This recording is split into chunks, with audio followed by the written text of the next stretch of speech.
Seeing as Mario Galaxy is the reason I'm currently studying game design at the University of Zoom, the recent rumors of a 3D Mario remaster pack were definitely pretty exciting.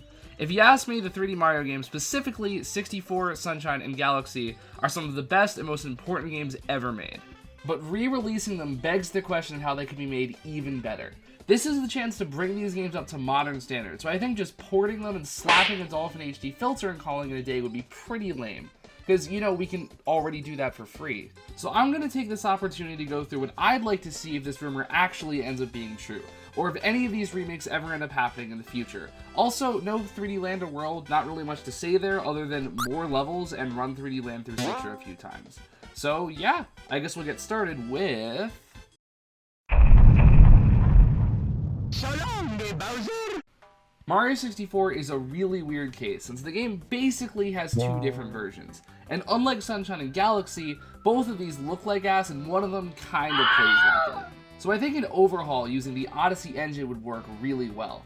Odyssey's already overflowing with 64 fan service as it is, so it's pretty feasible they could extend that and recreate the whole game. Plus, a ton of people like Sony have shown concepts of what this game could look like in HD, and it's apparent the art style translates pretty well. Graphical upgrades are kind of a given though. What actually excites me the most about remaking 64 is getting the chance to integrate the DS improvements into a game that doesn't control like ass. Getting to play as all 4 characters in the remake would add a ton of value over the original. Although were they to add them back, I think this would be a great opportunity for some tweaking. The Big N could definitely serve to buff Wario and nerf Luigi, since in the original DS version, Wario was kind of only used to break arbitrary progression gates, and Luigi just straight up broke the game. I don't think they really need to add back in the minigames though, since as fun as these were, they were kind of just made to show off the DS's hardware, which isn't really a thing now. If they were going to cut these, they could always either remove a lot of the bunnies in the castle that originally had the keys, or switch out the rewards with something else, like maybe songs for a sound test or something. I don't know, did anyone really enjoy chasing like 36 of these in the first place? Even if people wanted to play the game in its original form, it would be pretty simple to have a Mario-only route that acts as the DS changes. That said, I really don't think it'd be an issue to just have the DS version, especially since a lot of the appeal of the original is people having a field day with the game's physics engine anyway, which either way is going to be toned down for a remake.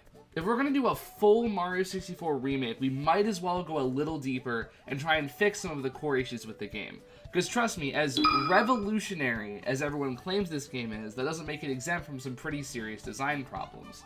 As for what we don't need to change, I think Mario 64's controls still hold up remarkably well. And honestly, it's probably fine to leave these intact. Yeah, they fall apart in tight platforming, but luckily the game is mostly absent from this sort of thing, so it's not really an issue. Although I don't think it would be particularly challenging to make Mario's turning a bit better to match later games in the series. Hell, people like K's Emunar have already modded this into the original. In addition, I do think it'd be really cool to add the ground pound jump from Odyssey. It doesn't really change Mario's moveset in any serious fundamental ways, so I don't really see it being an issue to design around. Honestly, it's just a nice quality of life improvement more than anything. What does need serious tweaking is this game's camera, which definitely can be hard to go back to after 20 years of improvements in this department.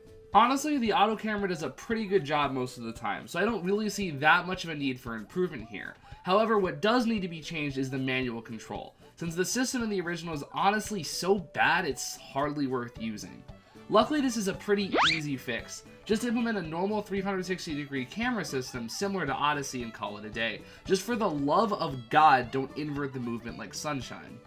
I would also love to see the option added to stay in a stage to continue collecting stars, because many people have pointed out this is one of the biggest issues with the original. While the game yoinking you out after collecting a star is a non-issue in Sunshine and Galaxy since the levels always change between episodes, this is rarely the case in 64, so I think some tweaking is in order. Booting the player out of the stage isn't that much of an issue in stages like Bob-omb Battlefield that are fairly open-ended, but courses like Dire Docks get hella tedious when you have to swim down this tunnel again and again. Even for stages that do change, like adding the Eel and Jolly Roger Bay, you can pretty easily work around this by simply making the change in real time similar to Odyssey. Granted, this change would make 64 super short, since forcing the player out was mostly used as a padding tool in the original. So I think making this a toggleable option for what I'm going to call seamless mode is probably a good way to go.